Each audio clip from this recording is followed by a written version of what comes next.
I have an hour to fit the steering column back in.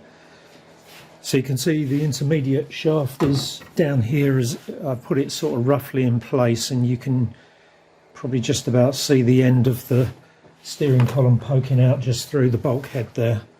I'm not sure I'm going to be able to do it with the intermediate thing in place at the moment, but supposedly you can pull the steering column to its full extent backwards and then slide it onto the intermediate column.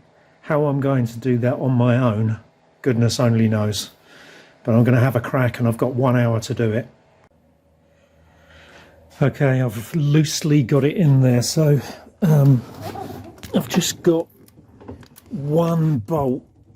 Hopefully we can focus. There it is. There's the one bolt holding it in, so obviously I've got a lot of movement in the column, and now I'm hoping to get the intermediate shaft connected to the bottom of the column. Let's see if we can get this to focus. So you can see I've sort of folded back the top of the shaft, the intermediate shaft, just down here. Now the thing I hadn't noticed was that it has a key on it at the bottom, and there's a key on the bottom of the column. So I'm not going to be able to get this focus, am I? Yeah, you can probably just about see the key on the bottom of the column. Now I had actually managed to get the intermediate column partially engaged onto the bottom of the column, but I thought the steering wheel wasn't straight, so I thought I'd have to straighten it up, but it strikes me that I'm not going to be able to straighten it up because the bottom of the intermediate column is keyed and the top is keyed, so it means that the only way to actually straighten up the wheel is to make the adjustments on the track rod ends. So I just need to focus on getting the thing connected together and the keys lined up.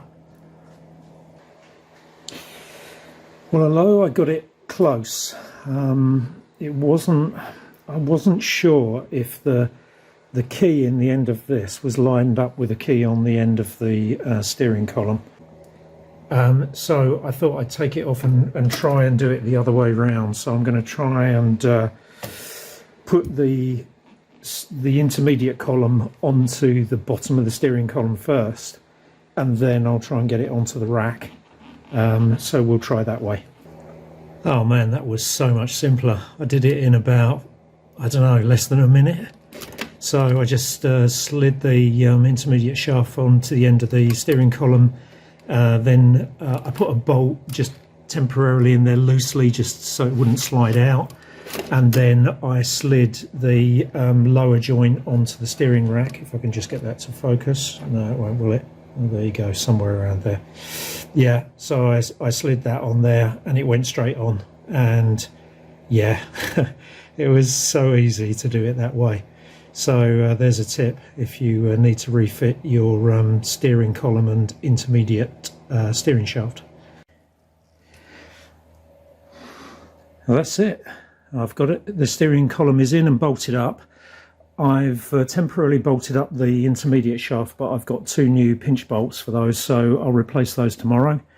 There was one thing I wanted to tell you about, which is, I don't know whether we can see it in here. There's a funny plunger thing with a spring on it, and when it goes between the yeah, you can just about see it. I don't think we're going to get this to focus in on it.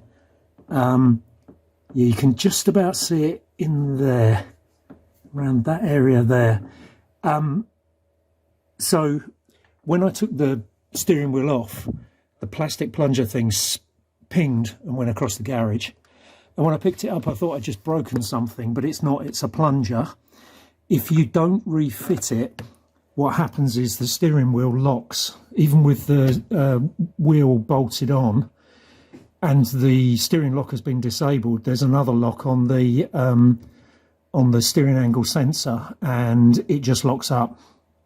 So you got to make sure that you get that plunger back in to make it work. So if you ever get that problem, that's the cause of that.